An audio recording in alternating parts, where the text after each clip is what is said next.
రాష్ట్ర ప్రజలు మాకు ముఖ్యం.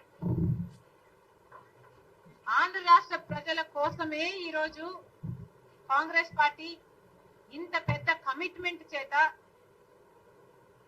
ఏపీకి స్పెషల్ స్టేటస్ రావాలని రాహుల్ గాంధీ మనసులో ఎంత నాటుకుపోకపోతే మొదటి సంతకం అని పెడతాను అని మాటిచ్చాడు. కనుక కాంగ్రెస్ పార్టీ బలపడితేనే, కాంగ్రెస్ పార్టీ స్ట్రెంథెన్ అయితేనే ఇది సాధ్యం అవుతుంది. ఈ దిశలో ఏ పార్టీకి కీడు జరుగుతుంది అని నన్ను అడగడం కంటే ప్రజలను అడిగితే ప్రజలు సమాధానం చెప్తారు. జగన్ వదిలిన బాణంగా మీ చెప్పుకోవడం మీకు అభ్యంతరం లేదు, కానీ ఇంకొకరు వదిలిస్తే బాణం మీకు బాధ అయిందా? నేను ఎవరు వదిలిన బాణం కాదు. I'm an individual. Just because I am a woman, don't talk cheaply about me. A woman is capable of deciding for herself. I have made a conscious choice to work for the Congress party because Rajshekar Reddy gari final dream was to make Rahul Gandhi the prime minister. అసలు నిజానికి రాహుల్ గాంధీ ప్రధానమంత్రి కావాలి అని మొట్టమొదట ఆలోచన చేసి కోరిందే రాజశేఖర్ రెడ్డి గారు.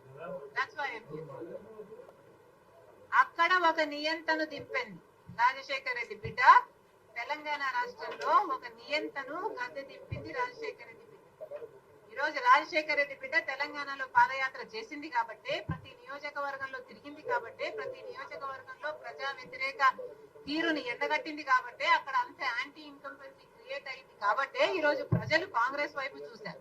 ఆ బలం నాకు లేకపోయినా ఇంకొకరికైనా ఉంది అని పెద్ద మనసు చేసుకుని నేను చేసిన త్యాగం వల్ల ఈ రోజు ఒక నియంత అధికారంలో లేడు.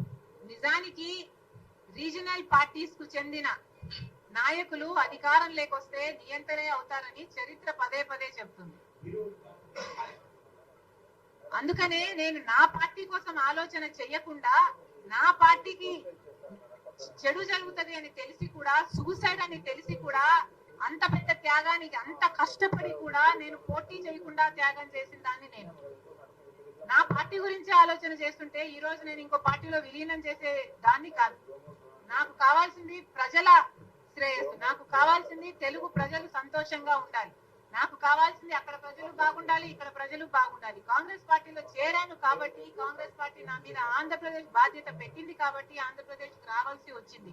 కానీ ఒక మాట చెప్తున్నాను, నేను రాజశేఖర్ రెడ్డి బిడ్డగా, నాకు తెలంగాణ రాష్ట్రం మెట్టినిల్లు అయితే ఆంధ్ర రాష్ట్రం పుట్టినిల్లు. నేను ఇక్కడ పుట్టాను, జమ్మలమడుగులో పుట్టాను, అవును అక్కడ పెరిగాను, అక్కడ పెళ్లి చేసుకున్నాను వాస్తవమే, కానీ నా పుట్టినిల్లు ఇదే. ఈ రోజు రాజకీయ సినారియాలో ఎవరికైనా, ఏ మహిళకైనా, ఏ మనిషికైనా రెండు చోట్ల పనిచేసే హక్కుందా అని మీరు ఎత్తుకుంటే probably I'm the only one. నాకు ఒకటి పుట్టినిల్లు అయితే ఒకటి పెట్టినిల్లు. ఎవరికి ఎక్కువ భయం ఉంటే వాళ్ళు ఎక్కువ టార్గెట్ చేస్తారు. ఇందులో విచిత్రం ఏముంది? కాంగ్రెస్ పార్టీ మొత్తం 175 సీట్స్ లో కంటెస్ట్ చేస్తుంది, మొత్తం అన్ని ఎంపీ సీట్స్ లో కూడా కంటెస్ట్ చేస్తుంది. ఈ అప్లికేషన్స్ ఓపెన్ కావడం 24వ తేదీ మణికం ఠాగూర్ గారు ఫస్ట్ అప్లికేషన్ 24వ తేదీ తీసుకోవడం జరుగుతుంది.